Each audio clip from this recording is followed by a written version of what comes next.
Hello, my name is Voya and welcome to My Deep Guide, and in today's video I'm going to be doing a little bit of a different thing. I didn't really plan to do this video, but when I was collecting questions for the Q&A, one question kept popping up more than the others, and then I started actually to receive even emails and stuff, and then I kind of tracked back and I saw that this is a question that I've been receiving for a long time from a lot of users on many platforms, right? And I think that it cannot have a simple answer, and it definitely deserves a dedicated video for it. And the question is, which is the right e-ink device for a PhD student? So let's dig in. All right, so these are the categories that I have kind of made, and these are the devices that we're going to be checking out to see which of these, how they fare in these categories, which I believe are important for consideration of a device for a PhD thesis, work, etc., etc., or a PhD student. So the devices in question are going to be Quaderno A4, A5, Remarkable 2, Kindle Scribe, Smart Paper from Lenovo, Kobo Ellipsa 2E, Supernote Potential Hypothetical A5X2, Supernote A6X2, and then from Boox, the ones that I'm considering are Note Air 3, Note Air 3C, Tab Ultra C Pro, and the Tab X. The categories we're going to be talking about are, let's start with size first. So size-wise, I think that 7.8 inches is actually too small, simply because yes, it is portable, but you need to do a ton of reading, and you need to go through a huge amount of content in a comfortable way. And I think that 7.8, while it can do the job somewhat, it is always going to be restrictive. So I have eliminated all of the 7.8 inch devices as not adequate for this type of work. Does that mean that you can't do it? No, you can. You can definitely consider them, but they are going to be a compromise to everything is going to be a compromise with them because of the size. And because of that, none of the 7.8 inches devices are considered here. So why then have the size? Well, because we have 10.3 and 13.3 inch devices here, and this is where we're going to have marking or grading type of a system. Now, for each category, it's going to be a binary one, so it's going to be 0, 1, 0, 1, 0, 1. So if it's close but no cigar, it's going to be 0, because I'm going to round it down, and I'm going to round it up if it's like, okay, good enough, that's going to be a pass. So pass, fail kind of thing. And then we're going to summarize down here how many passes, how many fails, and what the total score is, basically. For each of the devices in all of these categories, and the categories are, as I started, size, price, this is for my reference with the price score, so base price and price complete for the complete package. Cross-platform, that means does the platform itself support multiple devices of multiple sizes? So for example, can you have a Note Air 3 and a Tab X and then combine those two and have one device in one place, another one for mobile, etc., etc. Reader capabilities, storage capacity, file management, file transferring, cloud storage, note-taking capabilities, note management, searchable notes, note filtering capabilities, and web browser. So those are the categories I'm going to be categorizing these devices against. Some of these devices I have, most of them I have, some of them I do not, and one is not even released. So we're going to be guessing around the A5X2. All right, so let's start with the size category. And remember, we're just comparing these in relation to, the situation here is for PhD thesis and work for a PhD student, whether it is 3-4 years or whatever it may be that you're doing your tons and tons of reading, document markup, organization of documented notes and quotes and sections of paragraphs and all that kind of stuff. And of course, you're writing and typing and all of these kinds of things, because that is a tremendous amount of work. So let's start with the size. Well, right off the bat, all of the 10.3-inch devices are going to get just a 0 here. They don't get any extra points because 10.3-inch would be, as far as I'm concerned, the bare minimum necessity, right, for this kind of work. And the only devices that are going to get a point in the size comparison are going to be 13.3-inch devices. And here only the Quaderno and the Tab X are the 13.3-inch devices, so they do get a point each there. All the rest here are 10.3-inch devices, so they don't get a point. Then we get the price and the price complete score. I think that this is basically not a giant consideration because PhD students are gonna have a budget, and it's possible to budget something like this in some way or anything like that, but it is a consideration. It is something that needs to be considered, especially when we're talking about the 10.3-inch jungle of devices here, because again, these 13.3-inch devices, they are going to be the most expensive ones. And they are. So Quaderno A4, the basic one, just the device and the pen, is $650. But if you add the cover as well, which you will most definitely want, it's $790. So as good as near as makes no difference, $800 for it. Super expensive. And then you really need to consider the functionalities here. So definitely does not get a point there.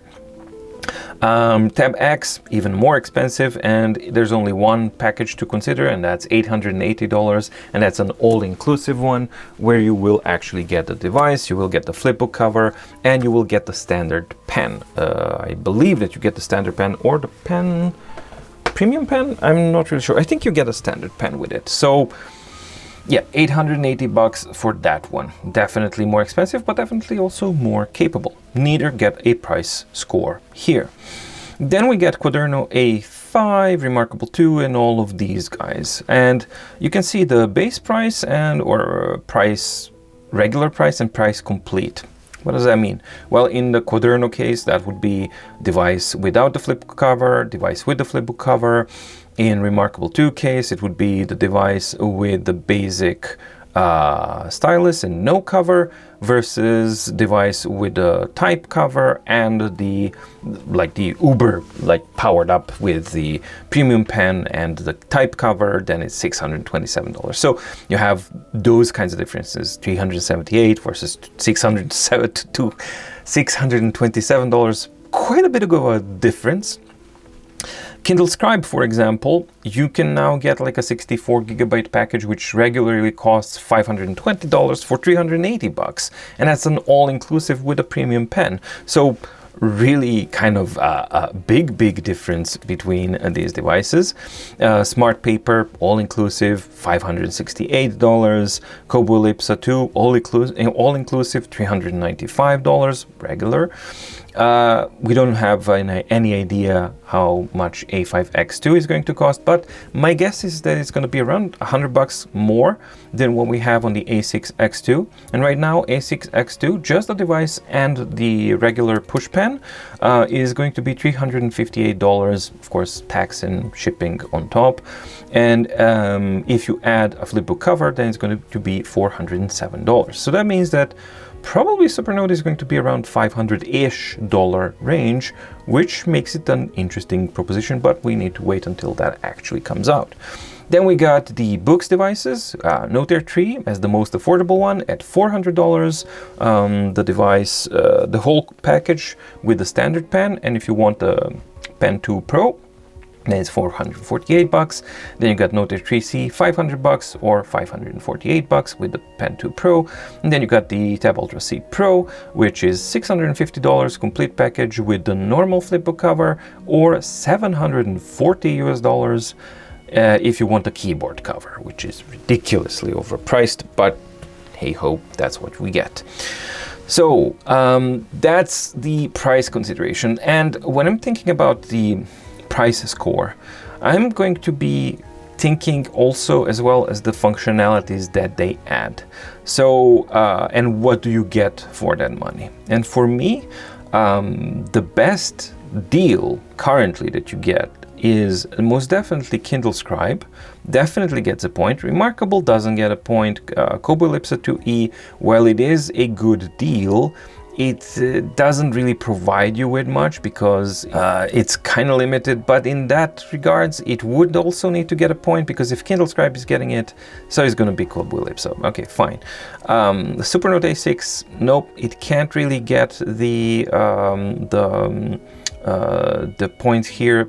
And also the only reason why I'm including the A6X2 here is as a reference point for the A5X2, generally speaking, because it should not be considered because it's too small, but I wanted to incorporate one device that's smaller, I guess, just, you know, for people to kind of consider, and I know that it's a device that people will be considering, so that is an exception to the rule.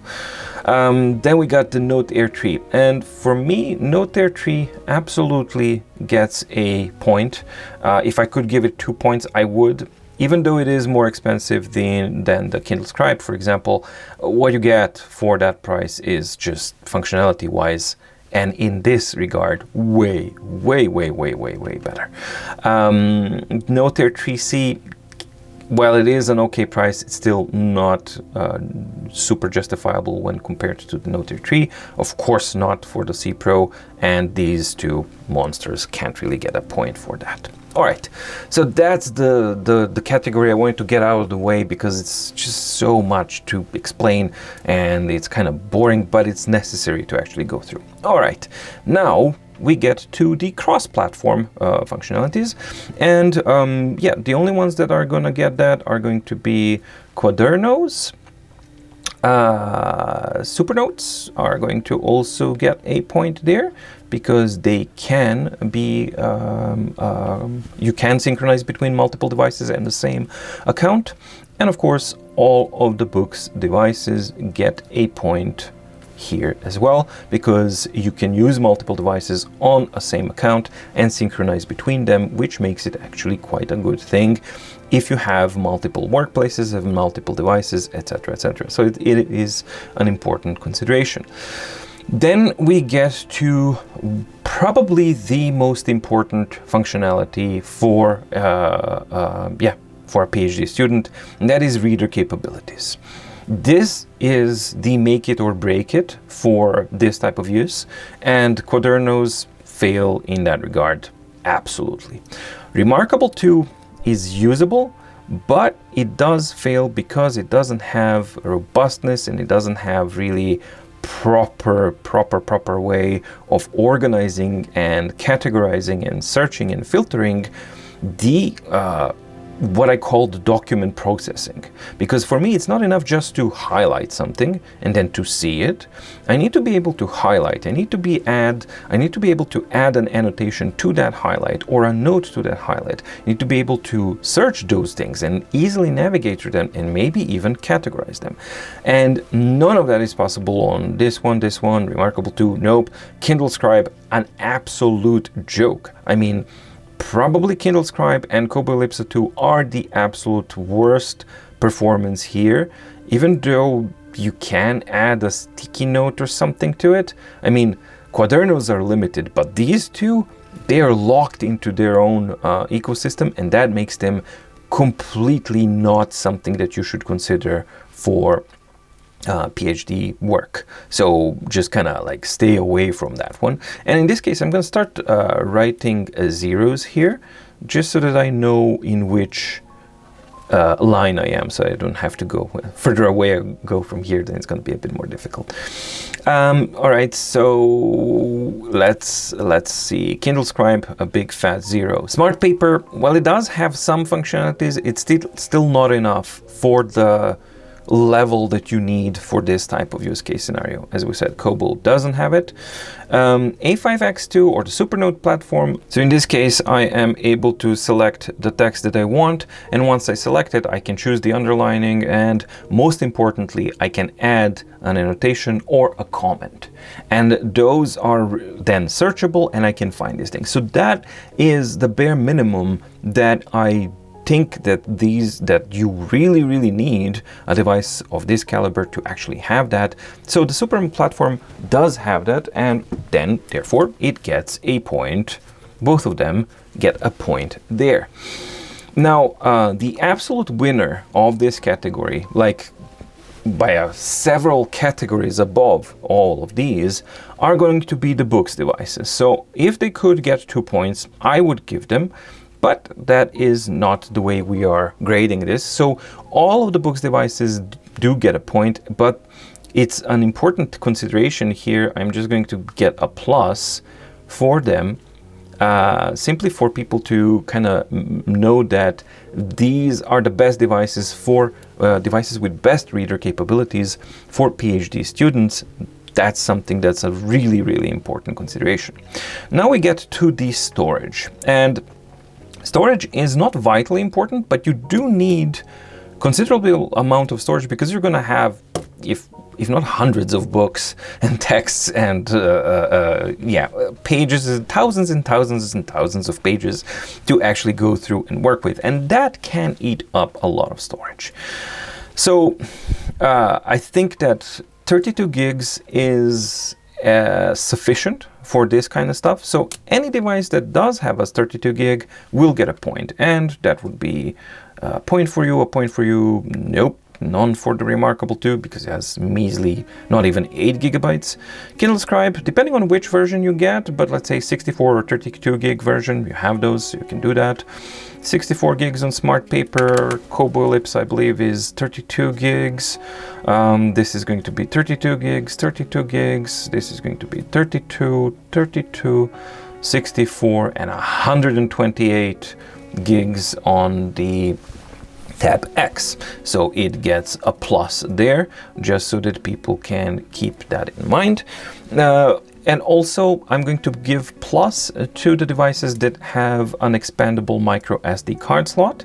So that would be all of these guys, Supernote A6X2, and it's fairly certain that the A5X2 is also going to have an expandable storage. These guys don't have that. Right. File management. When you fill up your device with so many documents and everything, file management is vitally important aspect of the platform and of the device. What do I mean by file management? Well, that would be the ability, the most rudimentary stuff, ability to create your own folder structure and folder trees, and that you can actually easily navigate through these things.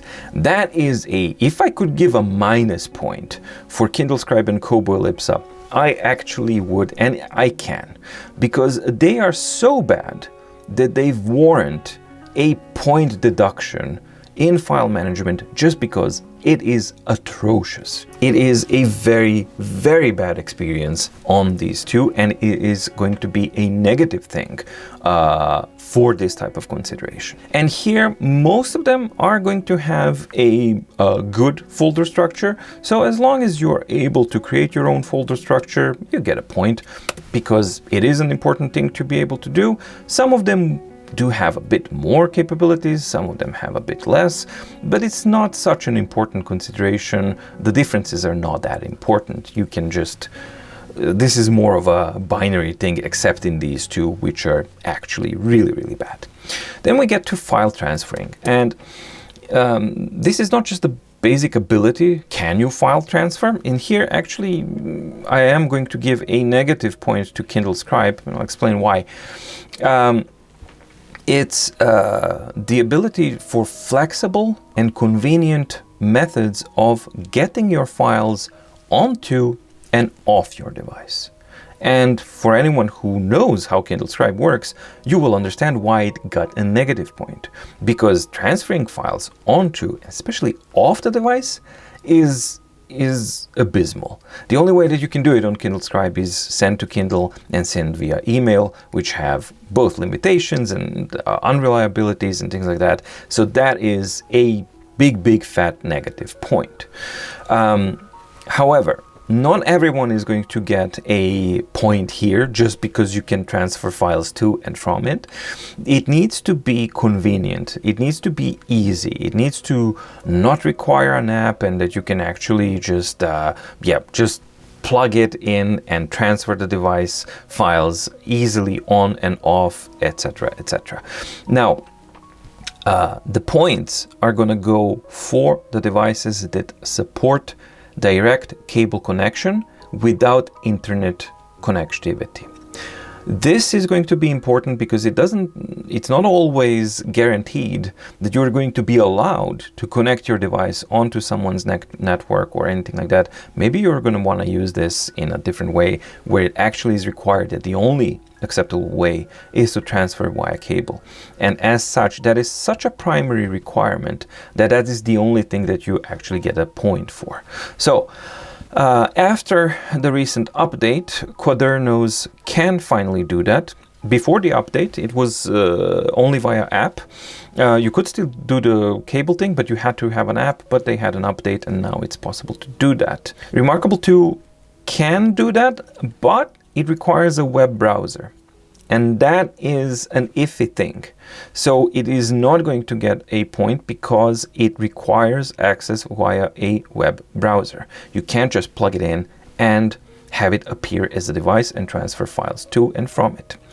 Kindle Scribe can do that, but when you transfer it, it's going to be transferred just as a PDF file, a true PDF file, and then you can't do any annotations or anything on it. So it's a cheat system, so it remains on -1.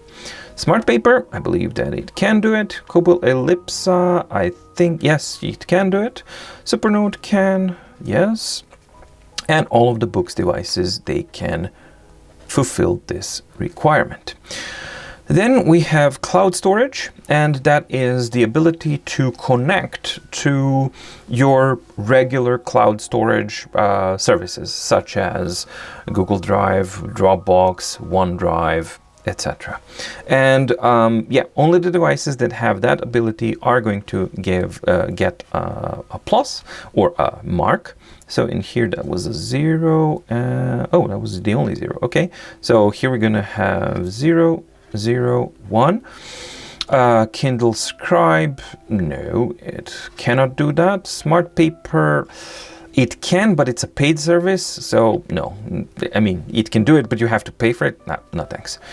Kobo Ellipsa 2E, I think it can do Dropbox. It's fairly limited, but it can do Dropbox, but it's not that flexible, so I'm going to give it a 0. Supernote, you can choose between multiple ones and it actually works quite nice, so you can do that. And Boox is going to get a plus. All of them are going to give a plus for the reason that because they are Google Play enabled devices, you can actually install a custom app that can have access to your own LAN network. Therefore, you can actually access your own cloud server, your own personal setups, so you will get a plus there. Then we get to the second most important thing, which would be the note-taking capabilities. And here, it is not enough for the device just to be able to do note-taking. Note-taking needs to be intuitive, easy to use, and also capable, right? So what does that mean? Well, that means that you need to be able to do some stuff, some extra stuff on top of your basic writing. So note-taking capabilities, it's not note-taking experience, but it's note-taking capabilities. And unfortunately, as lovely as Quadernos feel to write on, they don't really get any points because they don't have any advanced capabilities. Remarkable has quite a few, so it definitely gets a point. Kindle Scribe, big fat 0. Smart Paper does have quite good free ones and some that are paid, so definitely gets a point there. Kobo Ellipsa, generally speaking, no, but they do have their advanced notebooks, which has a lot of really cool stuff there if you need it, depending on subject that you're using. So yes, it gets a point there. Supernote, absolutely the best in all of the categories as far as note-taking goes, so that's why they are getting a plus. And the Boox devices are very, very capable as far as that goes. Then we have note management. What does that mean? Well, that means ability to rename, organize, file, and also tag your notes so that they are easy to kind of manage, right, in a good way. So that's unfortunately big zeros here. It's a fairly similar kind of thing. It's terrible. Smart paper, yes, it does have it. Kobolipsa doesn't. Supernote has, and Boox also has.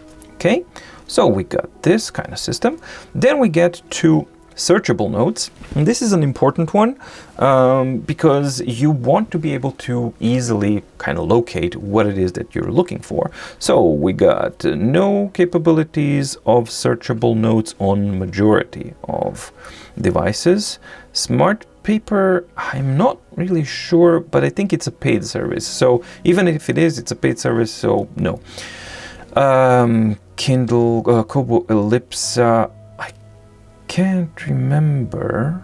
I think no. You will correct me if I'm wrong, but to my recollection, I don't think Kobo Ellipsa has searchable notes. Supernote has if you're using real-time recognition, and these guys are going to get a plus because you don't have to use a dedicated type of a notebook. They can search any notebook that you've used, and they can do a search there. And then we get to probably the most important aspect of note management, which is note filtering. The ability to filter out significant things, so something somehow to be able to easily and quickly find the result that you're looking for amongst thousands and thousands of pages that you've accumulated over the couple of years. So that can be a tag system, that can be headlines like in Supernote, that can be stars or anything like that that Boox has. So yeah, that's basically what we're talking about here. So fairly similar story here. We got Remarkable has a tag system, so that gets it. Kindle Scribe, no. This one, no. Kobo Ellipsa, no. Supernote will get a plus here because of their ability to have titles and the ability to actually build table of contents and the ability to link between all of these things so that you can actually manage all of these things. And that would be in note management, to be honest. So that is why I'm going to give them plus there, and this plus is for headlines and table of contents here. And Note Air, yes, they have the ability. It's not fantastic, but they definitely do have that ability. And finally, this is not a vital one, but it sure is really, really useful if you can centralize most of your work to be on one device. And that can be assured by a functional web browser that can be confidently used. So it's not enough that the device can fire up a web browser. It's basically a question, can you actually use this properly for your use case scenario? So no. It has, but it's garbage. No, same story here. It has it, but it's not usable for that. You can sideload it, but I think that the general performance of the Supernote does not lend itself well for that kind of use. And then we are gonna give a 1+ on all Boox devices for this functionality, simply because you can install any web browser that you prefer and like. You can have password management systems, you can have everything that you normally can on an Android system, you can on these guys. Well, okay, so we went through all of this. Now it's time to tally up the scores. And Quaderno goes 1, 2, 3, 4, 5. Whole 5, okay. Then we get another Quaderno, which is again going to be actually 1, 2, 3, 4, because it is smaller. Then we have Remarkable that scores 1, 2, 3, 4, 5. Okay. Then we have Kindle Scribe 1, 2, 1, 0. So it scores 0. How fitting. I genuinely, I did not really measure this. I'm surprised to see that it scores 0, but it is fitting. It definitely is fitting. Lenovo Smart Paper, 1, 2, 3, 4, 5. Hey, that's interesting. That's interesting. It actually scores the same as Remarkable. Not that surprising when you think about it, but it's interesting to see the results when they tally up. Kobo Ellipsa 2E, 1, 2, 1, 2, 3. Okay, so low. Then we got Supernote A5X, 1, 2, 3, 4, 5, 6, 7, 8, 9, 10, and there's a plus as well. So that would be a very high score. 1, 2, 3, 4, 5, 6, 7, 8, 9, 10, and a plus as well. And then we get our these guys. So we're gonna have Note Air 3 is 1, 2, 3, 4, 5, 6, 7, 8, 9, 10, 11, 12, and a plus. That's nice.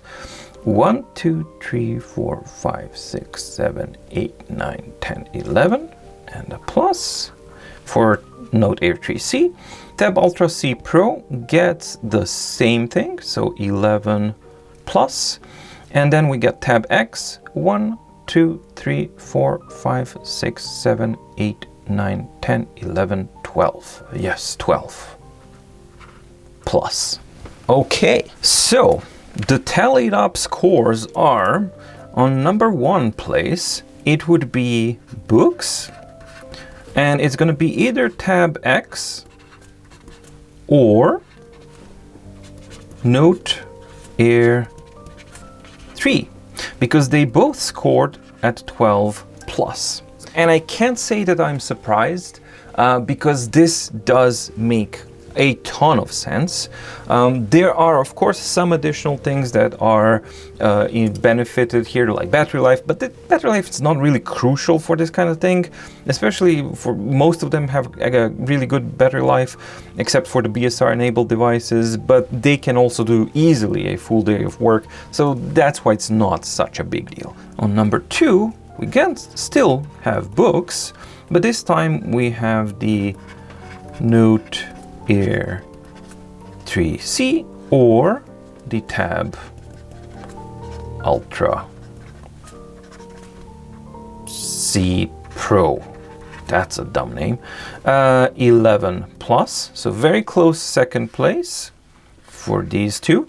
A very important consideration for these guys, that would be a big asterisk here, is that these are color devices. So if your research device, if your research and work requires color content, then this would actually go around. Why I didn't include the color as a category?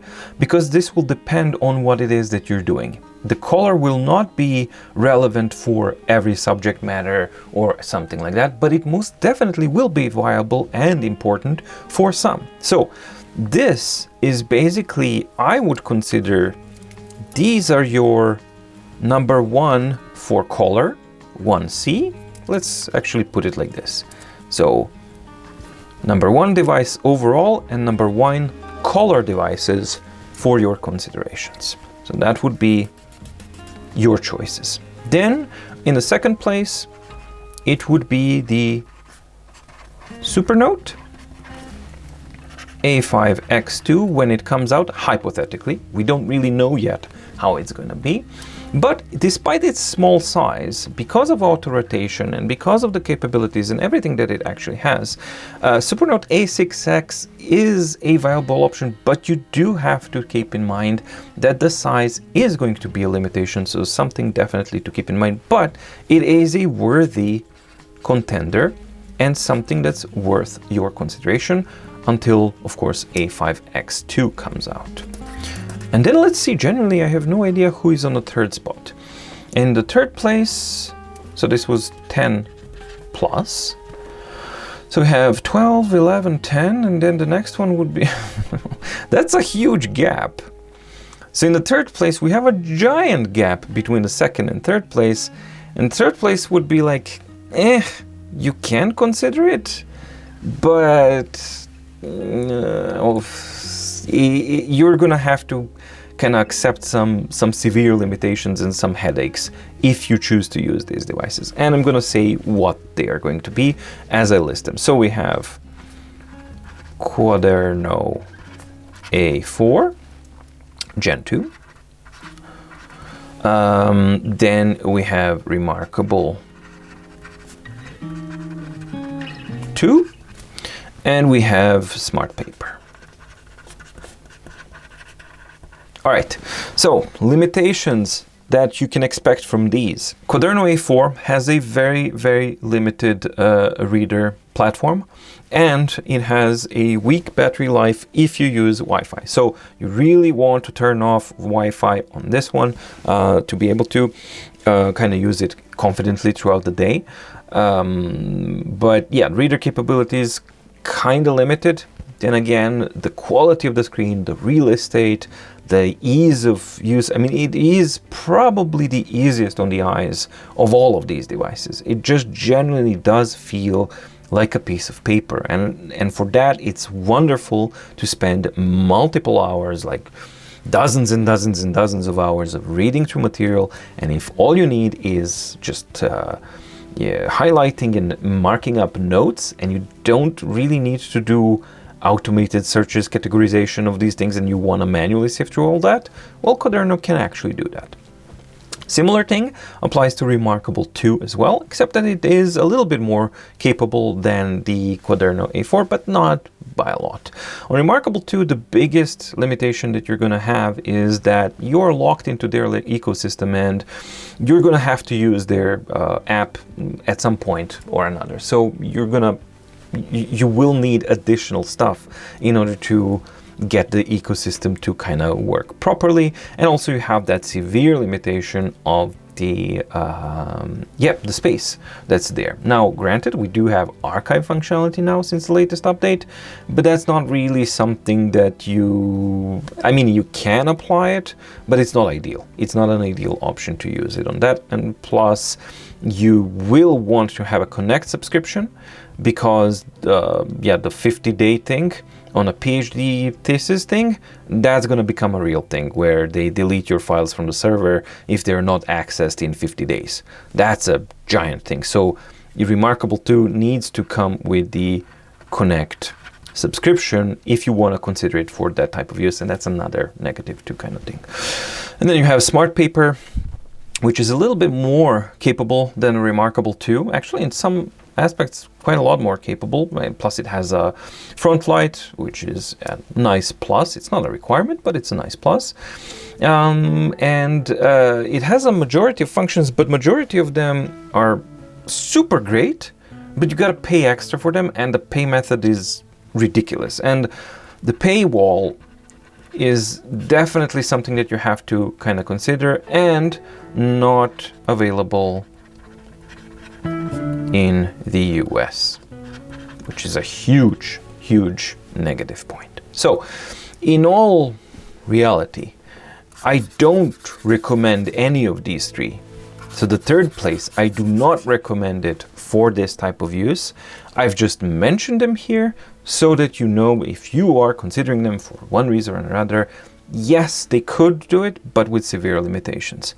Objectively, these are the only options that you should be considering for your PhD thesis, and without any kind of real surprise, the Boox devices come out on top as the most capable and most flexible ones. So yeah, I hope that this kind of lengthy summary and thinking and all of this kind of helps you kind of understand which device might be the best one, or at the very least, it helps you understand how do I get to these decisions and the value of actually doing a proper list and proper evaluation of the devices against the criteria that you have for your consideration. Well, okay, that was a lot of a smorgasbord of categories and information and stuff like that, but it is a jungle out there, and there's so many devices. Boox is not helping by just dumping a truckload of very similar but not exactly the same devices into the market. Now we have all this sort of stuff. So I totally get it. It's difficult and it's a daunting task to kind of get something like this. And it's not like you can just kind of make a mistake, because these are really expensive devices. Even the cheapest ones are quite expensive, let alone the big ones. So yeah, it's an investment, it's a purchase, and it's something that is absolutely worthwhile considering. But much more important than that, it's the investment of time, and the time of when you purchase a device and then you start using it and then you start learning it, only to find out and run into limitations or deal breakers that you weren't aware before. And that's a wasted time, and that's actually, for a PhD student and a lot of other people, that's even more valuable than money, because that's a distraction, that's wasted time, that's a lot of things, and that's something that you want to try and avoid. So that's why I wanted to make this kind of video, to try and help and at least offer my take on it, because this is a subjective take. No matter what you do, this is going to be a level of subjectiveness is going to be there, of course. I've tried to be as objective as I can with the scoring system, but at the very least, you can see what a potential contenders are, what are their strengths and weaknesses, and also what is the methodology that I use when I'm trying to get to an unbiased or as least as possible biased opinion for my buying consideration. So hopefully this video helps in some way to some of you. If it does, and if you like this type of content, please like and subscribe to the channel, and also check out the mydeepguide.com/shop, where you can find the MDO and MMP. And if you're a PhD graduate student, well, MDO can actually help there. MMP maybe for meeting planning needs, but MDO definitely, because then you can track your yearly, quarterly, weekly, monthly, and daily tasks, notes, and all of these kinds of things. Especially if you combine it with a device like Supernote or a Boox device, then you can also kind of link this between the notes and things, and then you can create some really, really cool stuff. So if that sounds like something that's interesting, do check out the links below for the dedicated playlist to see what MDO is and what it's not, and what MMP is and what it is not, and see if that maybe actually helps complete the package of this whole thing, or at the very least, then you can help to support the independence of my deep guide. Thank you so much for watching. Stay safe, stay healthy, and see you in the next video. Bye.